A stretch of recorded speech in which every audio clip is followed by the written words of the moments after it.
Welcome back. It's time for our special offering Quarter Se Quarter Tak, where we bring you key expectations from the quarterly earnings. Abhishek is joining in with the expectations from the banking sector in Q4. Abhishek. Well, to begin with, business momentum of banks have softened quarter on quarter in Q4 FY25 versus Q3 FY25. So take a look at the deposit growth. At the end of the fiscal, deposit growth was around 10.25% YOY and about 2.3% sequentially. Q3 FY25 deposit growth was around 2.6% quarter on quarter.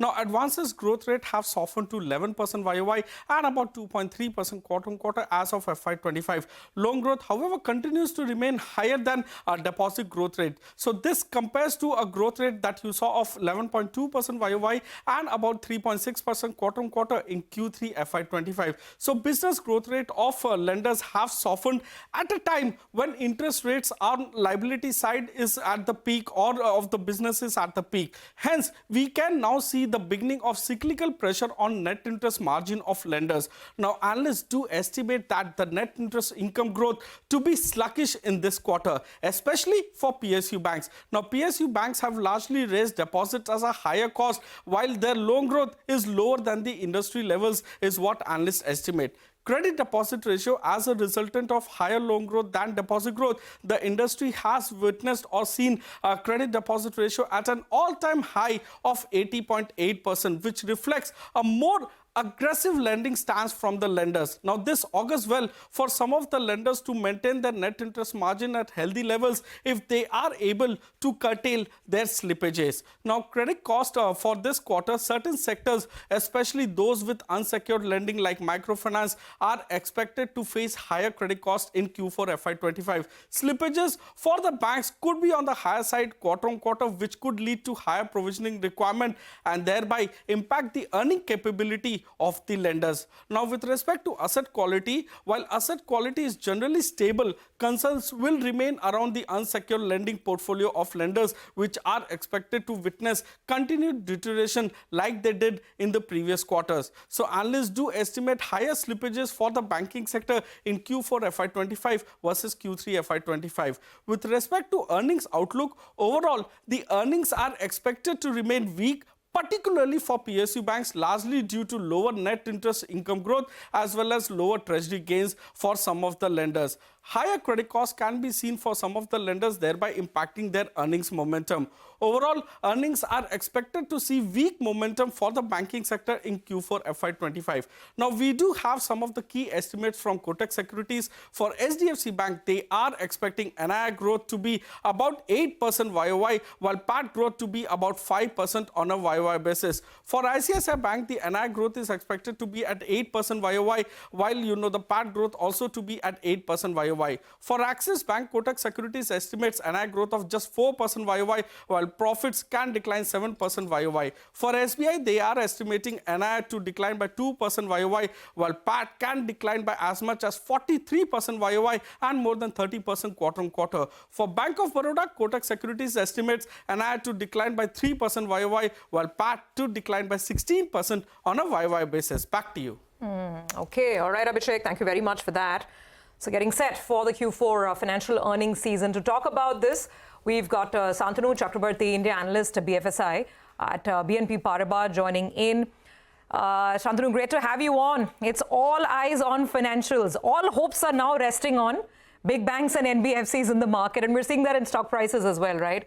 The question is, will earnings match up? Your opening thoughts. Right. I mean, it's very clear to us that this quarter marks the bottom on earnings growth for the sector, right? Maybe not the bottom for margins, which is one quarter further out, given the rate cuts and all of that, which we had expected.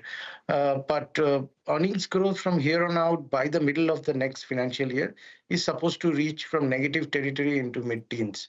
And therefore, what the market will be more focused on is not the known fact about what the balance sheet growth looks like for each of the businesses or the fact that, next quarter there'll be a margin hit.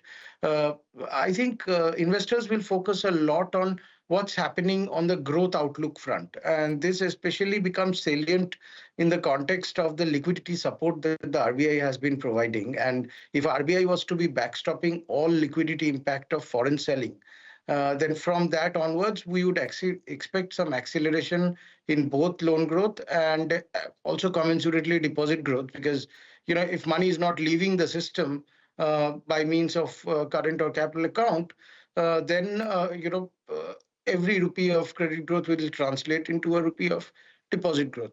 So that's what the setup is, which is why I think the outlook provided by the banks and what could be perhaps the first set of constructive commentary on growth in a long time would be the key determinant this result season.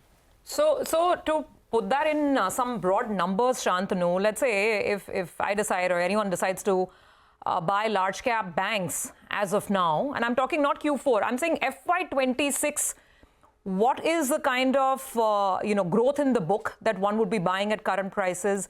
And even margins, while I take your point that the margin recovery could be some time away, look at what banks have done. HDFC Bank, ICICI Bank, they're already announcing a cut in deposit rates. It's happening really quickly, the transmission. So that perhaps is better than what the market would have hoped, because usually deposit rates are lowered with a lag and therefore you have that pressure. So give us a sense, next couple of quarters, anyone who's buying banks right now, what kind of growth and margin outlook are they buying into? Right. I mean, Surabhi, extremely pertinent observation on your part. And I think the next leg of that trade is clearly current account and savings account starting to pick up. Especially, Surabhi, you hear this very often talked about that the reason that current account balances in the last 3 years have not really moved for banks is that because the government has got more efficient at managing its day-end balances and so on and so forth. Now, if you look at the gap which has opened up, that cannot be explained by that phenomenon alone. I think if you dig a little deeper, you'll see the main reason, that current account has lagged in India over the last 3 years, lagged the growth in money supply and deposits, is because, businesses in India, frankly, have gotten more conservative on their cash cycles, which is basically that the working capital cycles for businesses in a period where money markets have remained tight, in a period where credit policy from banks has been tight, have got extended. So the amount of, say, check values that clear on a daily basis have gone down, which essentially is the current account balance. Now, the good news around that is if businesses get more confident with, say, getting money from a CP at the end of the day, or if they call their bank for a OD extension, it's going to come through, then automatically their payment terms start to get, better. And that has a ripple effect through the system, and current account balances will move up again. So, what you're seeing in terms of rate cuts or HDFC making a statement by taking its, savings rates to 2.75, just 5 basis points north of SBI, all of that is just beginning of the easing cycle. And I completely agree with you, which is why we are very constructive on FY26 earnings growth for banks as a whole. The only headwind that we see is that from slightly low levels of credit costs that some banks have in this financial year, the next year you might see some normalization. But it won't dull the overall earnings picture. Okay, Santanu, just got 10 seconds left on the chat. Since you're very constructive on banks, give us the top picks. Right. Topics are HDFC, ICICI and Axis in that order. Of these, ICICI stands out in a slightly different way in that if the rate cut cycle doesn't pan out, or the acceleration that we are talking about doesn't pan out, is the least impacted amongst the three. Okay, all right. Santanu, a good conversation. Thank you very much for joining us and sort of getting that perspective.